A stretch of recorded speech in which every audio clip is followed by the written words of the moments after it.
আসসালামু আলাইকুম ওয়া রাহমাতুল্লাহি ওয়া বারাকাতুহু। কেমন আছো মা জননী? মাগো দুনিয়াতে পৃথিবীর বুকে ৫ ওয়াক্ত নামাজ পড়ো মা। আমি এক আল্লাহ পাকের হুকুমের গোলাম, আল্লাহ পাকের পীর ওয়ালি আউলিয়া জিন জাতি পাক পবিত্র সিলেট শাহজালালের মাজার দরবার থেকে স্মরণ করিয়াছি মা।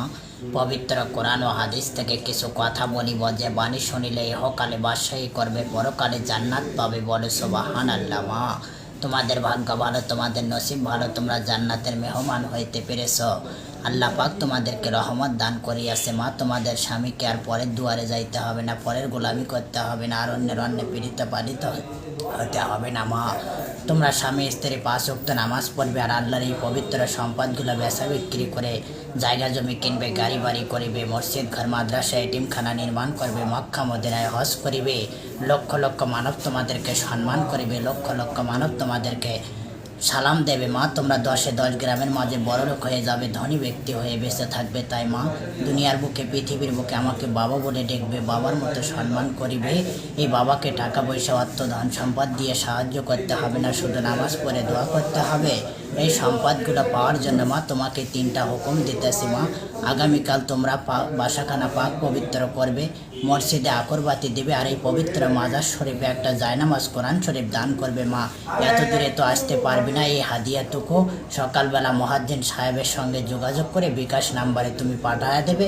দিবাগত রাত্রে পবিত্র রেশার নামাজ পড়ে আমাদের বাদশাহ মন্ত্রী মহোদয় তোমাদের সঙ্গে কথা বলিয়া এই সম্পদগুলো তোমাদের ঘরে দান করে দেবে মা।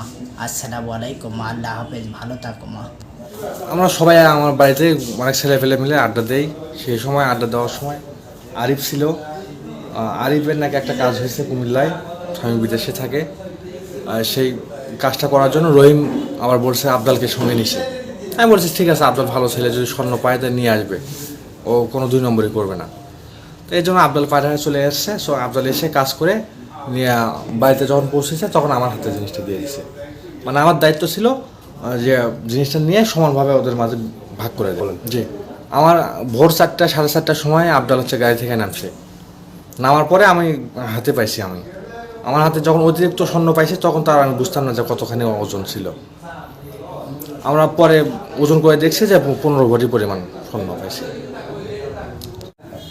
5/9/2022 তারিখ লালমাই থানায় মামলা হওয়ার পর মামলাটি তদন্তের জন্য কুমিল্লা পুলিশ সুপার মহোদয় গত 6/12/2022 তারিখ মামলাটি ডিবিতে হস্তান্তর করিলে অফিসার ইনচার্জ ডিবি আমার কাছে মামলাটি তদন্তভার দিলে পারে আমি তদন্তভার গ্রহণ করিয়া যথাসময়ে আসামিদের শনাক্ত করিয়া গত 10 তারিখ গাইবান্ধা গোবিন্দগঞ্জ থেকে আসামিদের গ্রেপ্তার করি এবং আসামিরা নিজেরা অনুতপ্ত হয়ে আদালতে স্বীকারোক্তিমূলক জবানবন্দি দিতে ইচ্ছা পোষণ করে।